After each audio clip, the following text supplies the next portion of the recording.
Hi, my name is Chris, aka Harry, aka HarryBrew69, and this is my channel. I'm from the UK and I've been making YouTube videos about my life since 2012. Some of you will have followed me since the start, but for those of you who have just arrived or would just like an update, here's a rundown of my story. I was born in 1981. I grew up with my two brothers, Gareth and Stuart, who are both younger than me, Stuart being the youngest, and my mum, Pam, who was a single parent for most of her life, in fact pretty much all of it.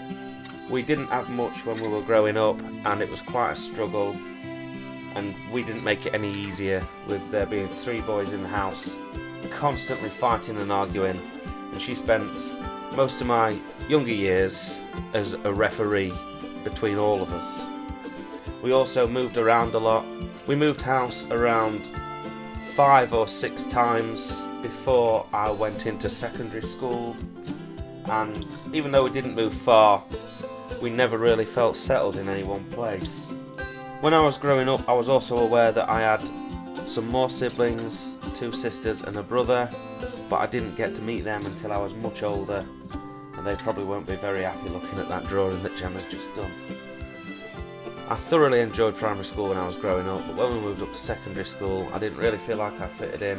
I found it difficult to concentrate and I found it difficult to find my place there. So I spent a lot of time bunking off and running around the streets with the other kids. We'd stay out till quite late.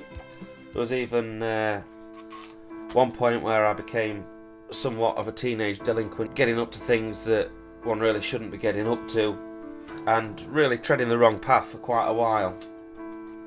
I used to spend a lot of time actually brewing beer in a cupboard in my bedroom. I'd bottle this beer and I'd sell it to the other kids on the street without the knowledge of my mum at all. And we used to get absolutely drunk on this homebrew that I was making in my late teenage years. I also spent a lot of time doing things that I shouldn't have been doing. I was involved in what you'd say minor drugs, I guess. We took magic mushrooms on occasion and smoked a little bit of weed now and then. And all in all, I ended up running in quite the wrong crowd. Ended up hanging out with some kids that I really shouldn't have been hanging out with, and they really started to take me down a path that I didn't want to particularly tread in hindsight, but it seemed fun at the time. The turning point for this, of course, was when I was arrested for assault and put into a young offenders institute for a month. It was the toughest 28 days of my childhood, you might say. I was only 17 years old at the time, and yeah, I spent my 17th birthday in prison. When I came out, it had not sunk in, even though it had a massive impact on me. I ended up getting tattoos done. It was a completely crazy idea, so I ended up with all these terrible tattoos on my arms. But it wasn't long after coming out of the Young Offenders Institute that I had time to sit and reflect on what I actually wanted out of life. With some sage advice from some very close family friends, we decided it was best that I got my head down and went to work. So I started applying for jobs. I had quite a few jobs. I was even a herdsman for the Wildlife Trust for a time, but the jobs where I learnt to use my head and my hands were the ones I enjoyed the most. And it turns out I was pretty smart and really good with the tools, and I was an excellent problem solver. Whilst I was working full time, I began to enjoy a social life with friends and of course started meeting girls. I had a few ups and downs with women. I guess there weren't women back then. I was moving in and moving out with them. You know, trying to put together some sort of a family life is, I guess, something I always wanted to achieve ultimately. And there were lots of wasted years in my 20s and lots of breakups. And of course that all changed when I met Gemma. It took a while for us to get going as a couple due to my lack of respect for pretty much anybody. But that really did change forever when I became self-employed in the building trade. I started to set up my own company, and then we were hit by the recession. This really took the wind out of my sails in terms of what I was doing for work.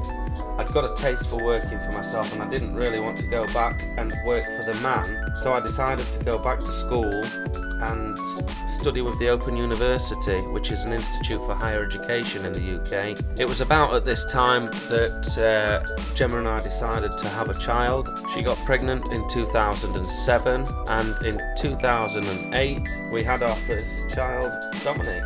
Pretty soon afterwards we set out to rent our own house and move in together from our parents' houses, live together as a couple, and the Open University had really lit a spark in me, a curiosity about the world and how it worked. I began studying science and biology in more depth, chemistry as well, and at the same time I took up home brewing again.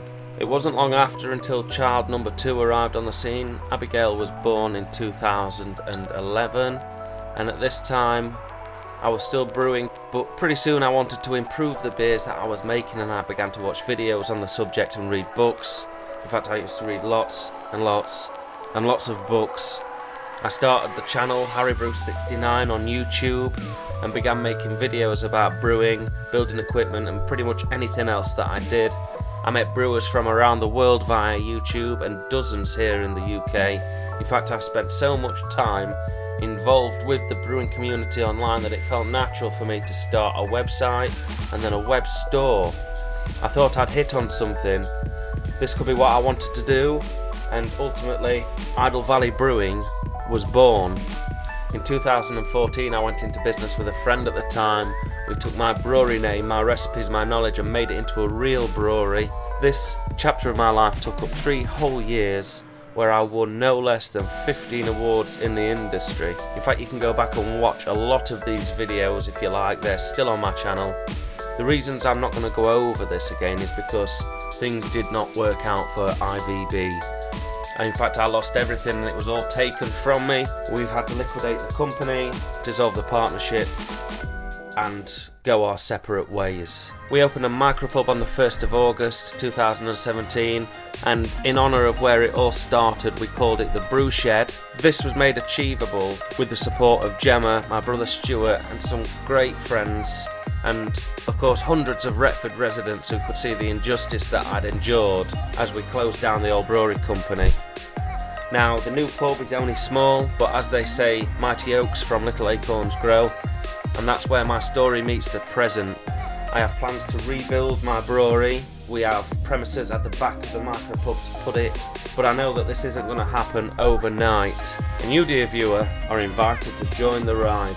If you want to watch me rebuild my brewing empire, then you've definitely come to the right place.